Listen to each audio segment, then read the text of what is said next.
Hey YouTube, this is Steve from Average Joe's Fantasy Football, and we've got your Week 2 start and sit video for the tight end position. Again, this is for full PPR and half PPR. If it is standard, obviously you make some adjustments there, and of course, hit us up in the comments down below. So, Week 2 is here. We had a game, obviously, this week. We have 2 Monday night games, so make sure you guys are paying attention to that. Again, 2 Monday night games, so there are some, obviously, plays there. Not so many injuries, which is great for the tight end position, so that is very, very good, but there are obviously injuries to maybe a quarterback or two that might affect your tight end, so make sure you guys are paying attention to that. Now, these could be your obvious starts for the tight end.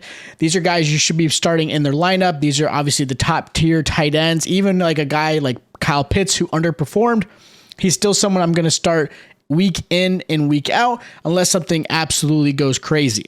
Now, the first tight end I have as a good start is going to be Dalton Schultz. Now, it's going to be a little crazy because obviously Dak being out does worry me, and it probably worries that whole offense. They're going against the Bengals, though, who actually gave up 18.5 points to the tight end position and over 100 receiving yards just to the tight end alone. So the matchup is actually pretty good.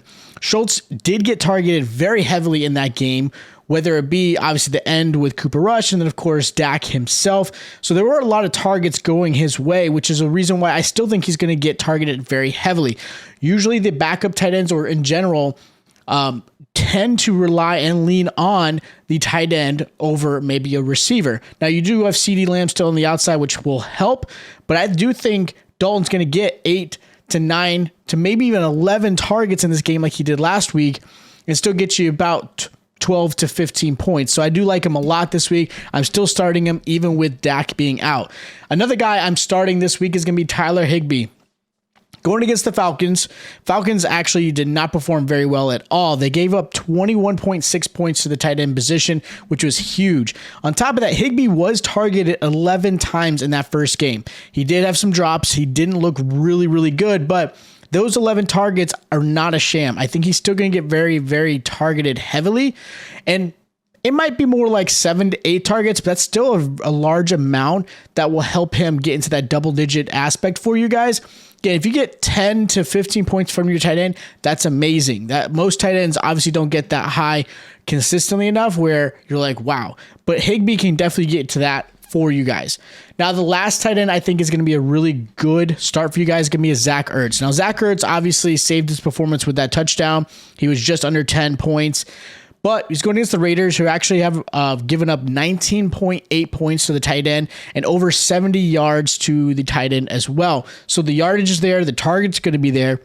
All it takes is another red zone action like he did last week. He's getting you 15 to 18 points. So this is a really good matchup for him. I think he's going to get relied on pretty heavily. Again, Rondale Moore's out. So you got Dortch. You got obviously AJ Green still. You got Marquise Brown, who I'm not crazy about this week. So I like Zach Ertz a lot. He's going to get a lot of targets. He's going to get some performances out of that game.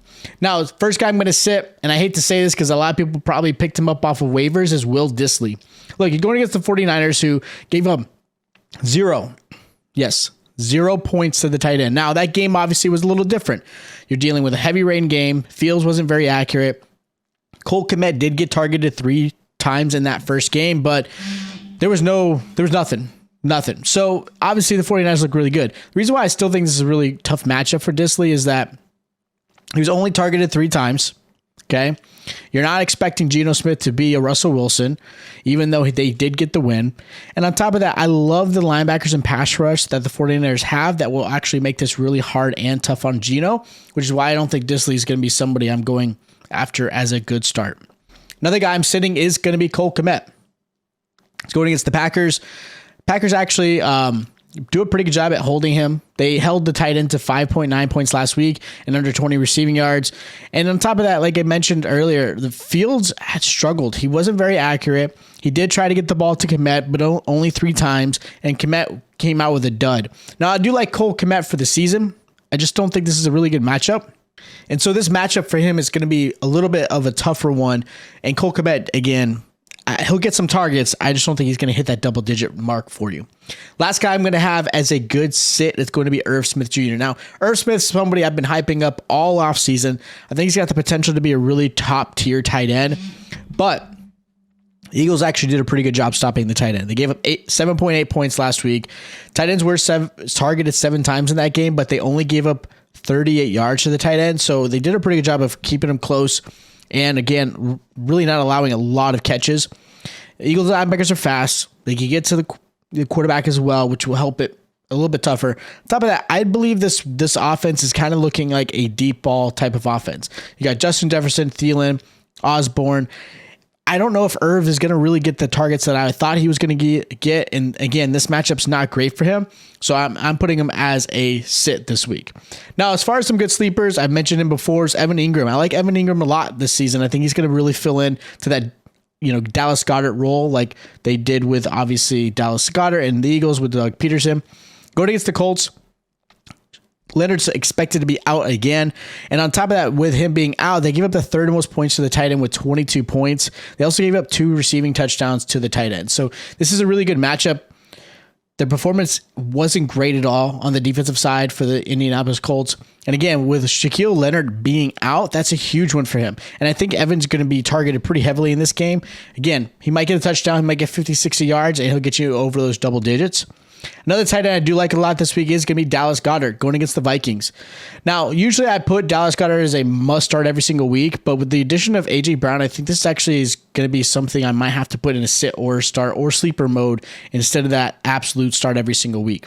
Okay, he's now becoming the third option, and this is a really heavy run game. So even with that said, most plays are either running the ball or they're being targeted at A.J. Brown. So it is a little bit different for Dallas in the past. So I think this, but again, this matchup is pretty good. The Vikings gave up 12.7 points to the tight end last week and over 60 receiving yards. So I do think Dallas is going to come out with a pretty strong performance. Again, anywhere from 9 to 12 points is what you're looking to get out of him. And I think he can easily get that for you guys this week. So those are my start sits for the tight end position. Again, this is for full PPR and half PPR. So hopefully this kind of helped you guys figure out the tight end position. If you guys do have questions of who you should start in the tight end, or of course any other questions, hit us up in the comments down below. We'll be able to answer those.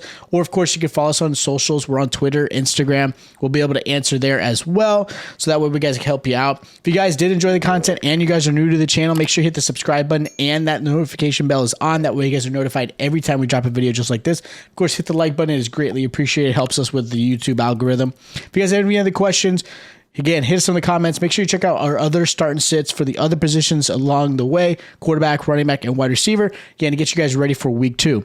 All right. Make sure you guys check those out, and we'll check you guys out next time.